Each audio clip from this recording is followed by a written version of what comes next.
Thank you, Mr. Toastmaster, fellow members. Do you feel happy? Do you feel happy? Are you happy every day? Are you happy every second of every day? Well, today we'll be examining happiness. What is it? How do you get it? And how do you know that you're happy? Have you seen the movie The Pursuit of Happiness, starring Will Smith? Have you seen it? Nice movie. It's actually a true story. But in the movie, Will portrayed a single father, down on his luck, and he met a stockbroker and he wanted to be like him. He fought hard, studied hard, and at the end of the movie, he was on his way to achieving his financial goals. However, the movie's called The Pursuit of Happiness, but it seemed more like the pursuit of a career. Don't get me wrong, in the movie he was a great father, loved his son.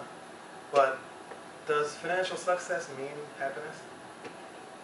Sure, it will give you the things that might make you happy. You might have a nice car. Just want to have a nice car. Nice house. But that's not the true meaning of happiness. Sometimes I wonder why movie stars commit suicide. Why are they hooked on drugs? Why do they do these crazy things? They have all the money, they have the life that you envy, but are they truly happy? I can tell you about my pursuit of happiness. One of my things is pursuing education, pursuing higher degree in IT certification, just trying to be on top of the game. I left Jamaica and I came here for an education. I have a job, but I'm still continually trying to pursue the next level. So much so, sometimes I end up having tunnel vision. On Sunday night, I went to bed at 5 a.m., actually Monday morning, just studying. Didn't have a specific exam, I had a reason to study, but I didn't have to study that late. But I'm pursuing happiness. My wife's uncle lived in Florida. He worked at IBM in Connecticut for years, 25 years to be exact. Retired, moved to Florida, didn't have a wife or kids. And at age 50, with all the financial success, he realized he needed something else. So he went online, he met someone overseas. He traveled halfway around the world to meet her. Then he came back and found out he was diagnosed with lung cancer. He died 4 weeks later. I know a lady in New York, she's constantly trying to get married. She was engaged twice, didn't work out. Because she thinks that happiness is getting married. Well, marriage is really a procedure or a show of affection. But before marriage, you need to have a relationship with a person. Now, so instead of pursuing marriage, maybe you should pursue a relationship. These are just examples of how we think of happiness as an object, a thing, a place. Can we imagine if happiness was a thing that you could buy? Can you imagine the line at Walmart? Standing all the way out the door. Sorry, we only have a limited supply this week. Come back next month. You know, and I want to be happy. It sucks.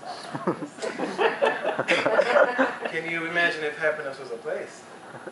Imagine you found a secret island. Actually, there was a movie, Leonardo DiCaprio was in it, The Island, it was called. Imagine there was a secret island that was happiness. You went there, you were there 3 weeks, beautiful beach, palm trees, coconuts, all the coconut water you could drink, fishes. After maybe two weeks, I'd probably be bored.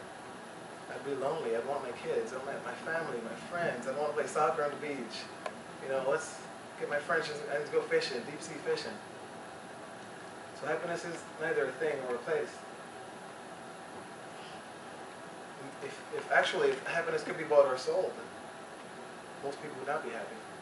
Because those with the most money would be happy. The rich would monopolize the happiness. Bill Gates would be the happiest person in the world.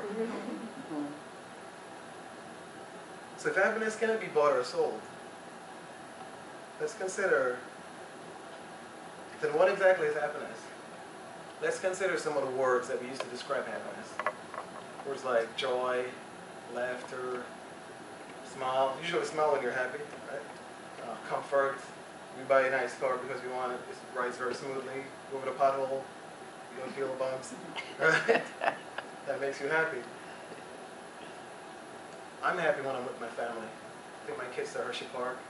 See them riding on the scrambler, because I usually don't go on it. My wife goes on it with them. My daughter loves the horses, the carousel. And it makes me happy because I know that my work is giving them the opportunity to experience things that's joy to them. Are you happy here today? Are you happy because you're with people that are encouraging? They smile, they point out flaws, but they are doing it with respect and love. Are you happy because of the relationships we're building here? It's not about just giving speeches. I'm getting to know Venkata and his family. VJ is a very encouraging person. I get email back and forth. Getting to know Brenda. Get to know you play golf. I'm getting into golf too.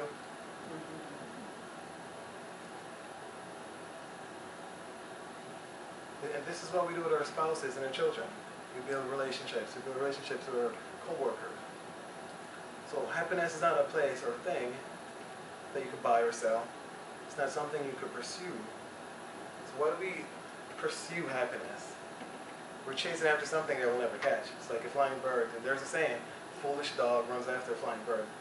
I think happiness is all around us.